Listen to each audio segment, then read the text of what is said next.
We have a special little side group of sessions coming up, and I'm truly excited to share this section because of its uniqueness.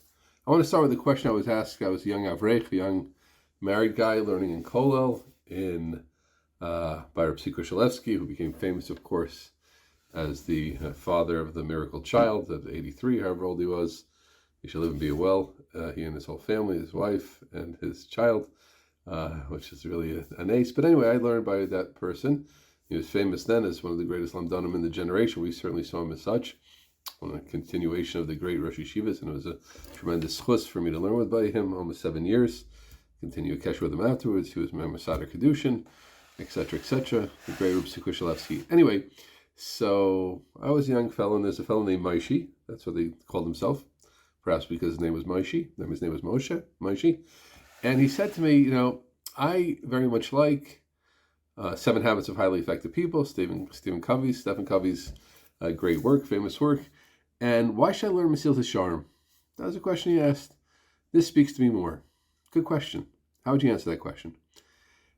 And before we deal with the answer to that question, I want to share a tremendous wonder about the Mesilas Yesharim. I don't have a great answer, and we saw it already at the end of the first parak, where the Mesilas Yesharim says, and now we're going to get to the details, and the details are, Zehiras brings to Zehiras, and Zehiras brings to Zrizas, etc.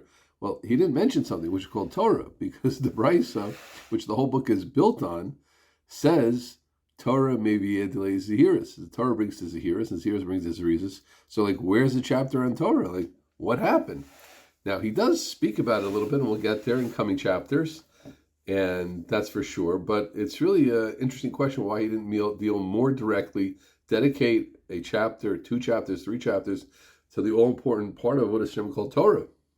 In fact, Rav Funder says in a letter, I believe it was in the letter maybe to the Novominsker, I've mentioned this before, that Torah brings to Zehiras, but Torah brings to really to every level. There always has to be an engagement in Torah to get to any level of Ruchnius. So what happened? Now, why he didn't write it in this magnum opus, I don't know. But one thing I do know, which is, I don't think we mentioned this yet, there's another edition of Mesilas Yesharim, and it's printed, and you can get it, and I have the book, and they call it, I think maybe Seder Vikuach, and it has most of the ideas, or many of the ideas of the regular Mesilas Yesharim that we're learning and that everybody learns and that everybody buys, and it also adds and subtracts some ideas. And I actually once went through both editions. It was a later edition which was found, and someone named Shoshana, I think a Talmud of Tells, put it out. And I one time went through, together, the two of them, and noted all the places where there are changes. But one of the most significant things that's added in that Mesilas Yesharim is he deals more with Torah. What's Torah? How does Torah fit into the whole picture? And he deals, believe it or not, almost directly with Maishi's question. Now, he didn't write Maishi's going to ask Umaker this question in 200 years, but he dealt with it, Rabbeim Ramchal. So I'm very excited to share that. So we're going to take a exception of our normal rule, which is reading through Mesilas Yesharim, and we're going to have a class or two, a session or two on Torah. How does Torah fit into the picture? Okay, so it's really exciting because, especially since people don't know it, I just want to mention that in the printed Mesilas Yesharim Aleph Bet, they call this one Mesilas Yesharim Aleph, and they call their standard version Mesilas Yesharim Bet. I would not call it that, because I think Mesilas Yesharim is Mesilas Yesharim, the version that the Bali Musar learned, that the yeshivas learned, that you and I learned, that it's still being printed 20, 30, 40 years later as a separate volume. It's wonderful that it's a volume, but I won't call that one Aleph, and this is Bet. That's ours in Mesilas Yesharim, and this is another version of Mesilas Yesharim. Okay, that's my personal take on it. But anyway, so here we are. It's in that version on page Ayin Ches and Ayin Tes, and let's begin. So he says like this. And again, some of these ideas we'll be hearing again in the regular Mesilas Yesharim, but it's for sure great that we're being introduced to it now. And as I speak, we'll deal directly with Maishi's question, because I think what he's bringing out here, you'll see, is very, very basic and super important hashkafa. And, we'll add a little bit to it also, hopefully, in a way which speaks to us today and is true and relevant and authentic to the Torah and to the Mesilas Yesharim. So let's see. Unknown. Oda Shmiacha Tvarai. By the way, and this Mesilas Yesharim was built like other works of the Ramchal, Das Tunis, as a discussion between, I think, the Chassid and the Chacham. So the Chassid would say something, the Chacham would retort, and the Chacham would say, and the Chassid would retort. It was a conversation, not an our Mesilas Yesharim, as you all know. These many, many sessions, tens of sessions in, we're together, Baruch Hashem. It is not a back and forth, but it's written as a regular book. Okay, Amnam. Oda Ashmiacha Dvarai, Larodcha Emes Hazosa Bar. Hine, Kidrache Hashem, the ways of God, Gvoyim Bedarche Hasecha Anoshi Harbe, they are way above the ideas of man. God's ideas, Kaviyachol, are way above man's ideas. Man's correct ideas, not man's bad ideas, right? Not let's waste a life, let's, care more about animals than humans, let's just be entertained all day, let's spend our time going to the best restaurants. No, not those ideas. I mean, they don't register, right? Man's greatest ideas don't come close to God's greatest ideas. Let that sink in for a second. My machshavas aren't your machshavas. Lo darchechem darchai num Hashem. That is a familiar pasuk, because those who go to shul on mincha at a tainus, we have it in the Haftorah. That's our Haftorah. Achadrachim shikdem adam hashlemus hamiti va'osher hanafshi, the ways in which a person acquires the true shlemus, important, shlemus hamiti, the true shlemus, the full shlemus, va'osher hanafshi, and the joy, I don't even know how to translate exactly in life. It's impossible they're going to be drachim enoshim. They're not man's ways. Because the true shlemus, connection to Kadosh Baruch Hu, all the things we've been discussing in the Hakdama, in the first parak, etc., all these things are above us, right? What does it really mean to connect to Kadosh Baruch Hu? How do you do that? How does black boxes do it? It does it. We don't know how to connect to God. My Rebbe Blachman once said a very sharp line to me. I think he was quoting the Tanya or adapting the Tanya. He said, someone who thinks they know how to be close to God, it's kfir, it's apikorsis. If I have a friend and I know how to connect to him, right? Love languages, they talk about in marriage, the 5 love languages. So I know my wife's love language this, or I'm good with people and I can read them, Dale Carnegie, etc. That's because I perceive them and I understand them and they're defined, and therefore I know how to deal with them. But how do you connect to God? God's above us. So for a human to think that he just can come up with this, you can talk about how you feel, but you can't talk about the actual connection. The only connection we can have, Rabbi Blockman said from the Tanya, is what God told us to connect. If God says, hey, this is the way, right? Sometimes, today we meet less and less impenetrable people, but sometimes you'll meet someone who's like impenetrable. You wonder, like, how can I connect this person? How can I get on their good side? How can I have a conversation with them? You don't know. You just have to ask someone who knows. Like, he said he loves talking about Spanish literature from the 1500s. Really? Yeah. Okay, you want to connect them, you got to learn to talk about Spanish literature from the 1500s. You don't know any Spanish literature from the 1500s. Well, if you want to connect them, you got to learn some. And if you don't want to, you don't connect to them. So the Rebbeinu Shalom, he told us ways. Tefillin, black boxes, connection. Yeah. Lima Torah, super connection. But those are all drachim that are past. Those are the ways to connect. Acting in my ways, connection. Loving me, connection. Yira, connection. So listen carefully. Avos Hashem and Yiras Hashem is relevant, not because the way it makes us feel. It's relevant because it's a mitzvah, and God says that when you do that, it's a good thing to feel, for sure, obviously. Well, why not? But in terms of connection, we wouldn't know per se that makes connecting us, right? I want to bring this to, my expansion of Rabbi Blockman's idea. Everything I said just now, I think, was basically from Rabbi Blockman, B'Shem Tanya, and it's totally reflected in the words of the Mesilas Yesharim itself. When we sit at a kumsitz, right, what's the relevance of that?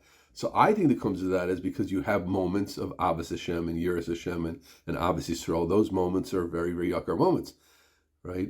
The fact the person feels right now, like, I want to be close to Hashem, that's worthwhile, because first it's worthwhile on a building yourself level, because it's good to have that feeling.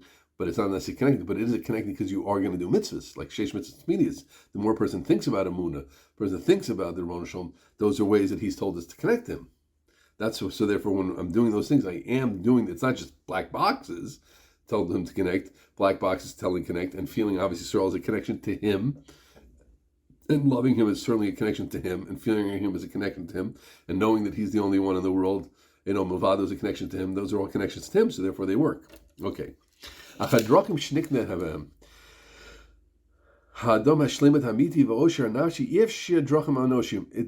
not human ways. The shlemus is above chok enoshi. Gam adrachim liknoso tzarich liod shio l'malam mizeh. Right? I'm trying to connect to higher level reality, and therefore you have to go to higher level things. Right? It's like we talk about the next level.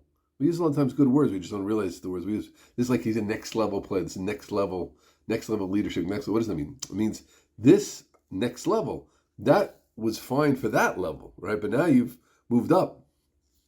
It's interesting I don't know too much about Israeli football. Definitely not. One thing I picked up which was interesting, which we didn't have in the sports that I was interested in America, was that, you have like different leagues, and if you're the bottom of the higher level league, you move down the next year. They don't have this in American sports. You have minor leagues, which always stay minor league teams, and those are feeders for the upper level. But let's say you're the Haifa team. So if you're on the bottom of the however many teams there, I have no idea.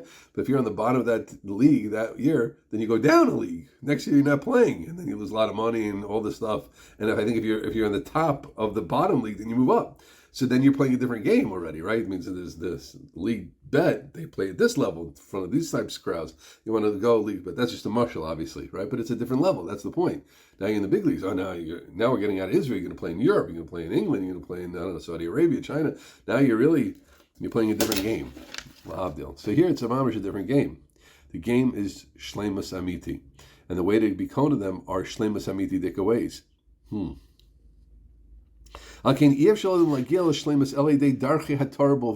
Therefore, only through the ways of Torah will you get there. And those are ways. The Torah knows the ways. Like Rabbi Blockman said, the Torah knows the ways that to connect. I'll read it again. Only through the ways of the Torah. The only one who can make all the halachas, Hilchos Lashon Hara, and Nezikin, and Shemitah, and Paraduma, and Egla Rufa, all these wild halachas, all these interesting halachas, all these chakval, all that we learn in Shas. Right? Zvachim, Daf Yomi, when I'm giving this over, Daf Yomi is getting towards the end of Zvachim. Right? All the korbanos, Shtaim Shem Shalosh, Shtaim Shem Arba, here on this, the Karen Mizrachas, Karen Tzfonis, those are drachim. Why is that? What makes a korban? What's Torah all about? I mean, what is that? Dalamina, that makes so much sense. Yeah, of course, it's citron, and it makes sense because you're used to it. I'm going to tell you, take a willow branch and a myrtle, of course, and a lulav, a straight lulav, right? Not the branch, I mean the branch in the middle, and the citron. Not something you never see all year round. Oh, a lemon, I get it. No, not a lemon, it's citron. An esrog, what, a lemon won't do the job? I'll make a morkav, I'll make it, it'll taste better jam. No. A citron, pure citron. Not morkav, 100%, all down right. Zon chazanish. I don't want to hear anything else. That's what you need. Let's sit this up 3 corners, What's 3 corners, 4 corners, black tefillin, pink tefillin. No. It's exactly these ways because you're creating something above and beyond. Thinking and learning, what does that do? Connection on the highest level. Sharakabari Yisbarach, Hashem can make such a system. Yeah. Hayochel Sadram Lechokok Otam Kashrasa. Huma Shemosh Rabbeinu Maskirin. That's what Moshe Rabbeinu reminds us in Dvarim. Daled Ches. Kimi Gai Gadol. Who is the great nation? Asher Lechukim Umishpatim Kechol HaTorazos. What does that pasuk mean? Just these are really nice laws. They're British law, great. Adam law, wonderful. American law, super. Swedish law, great. Torah law, a little better. No. Mikai Gadol Asher Chukim Mishpatim Tzadikim Kol HaTorazu. Who's in the league? Who's in the Premier League? Who touches this? Who? Because it's a different game. And that's why the mashal I said is in the mashal, because there you're still playing football, right? Soccer. At this level, now we're playing at that level. Here it's like you're going from soccer to some 10-dimensional thing. There's no shaykhs. They're not just. I'm reminded of the words that Rav Soloveitchik was maspid, his great uncle. I mean, his first uncle, but his great in the sense of the brisker of Rav Elvel, Yitzchak Zev Soloveitchik. And Rav Soloveitchik said, my uncle is Nishkin Gresser, Nishkin Besser, is giving Anders. He isn't better. He isn't bigger. He's different. That was an unbelievable shevach. That's what they call bigger. He's this and a little bit bigger. He's great, a little bit greater. He's different. The Briskerov is a different category. And those who know about the Briskerov understand what Rav Soloveitchik was talking about. The way Chachmei Yisrael related to him, the way the other Gedolim related to him, the way the other Gedolim were scared of him, the pachad that he brought in people, the pachad amiti, he was different. It wasn't bigger, it wasn't better. It's a different type of being. So our chukim, our chukim are bigger and better. They're right now. Now this is where we get confused sometimes. They also operate and do some of the things the other things do. Establish society well and make us nice people and things like that. You're right, but don't be mitzamtzim. Don't make Torah small. And I mentioned this before. I was somewhere where they used to call it the Torah's lessons for life, and when I thought about it, I said I didn't like that terminology. Lessons for life. Kavi's lessons for life. It's way beyond lessons for life. It's lessons for higher levels vacant. It's also lessons for life, but it's so much more than that. You're making Torah small. Don't make Torah something which is so big, so small. Torah is everything. Okay, I think we already see the whispers for the answers to Moshe's question, but next week, Bezrat Hashem, next time, we're going to read the rest of this amazing piece, and we'll really see exactly what the answer is, and delineate a little bit what toelis those books do have, in my humble opinion.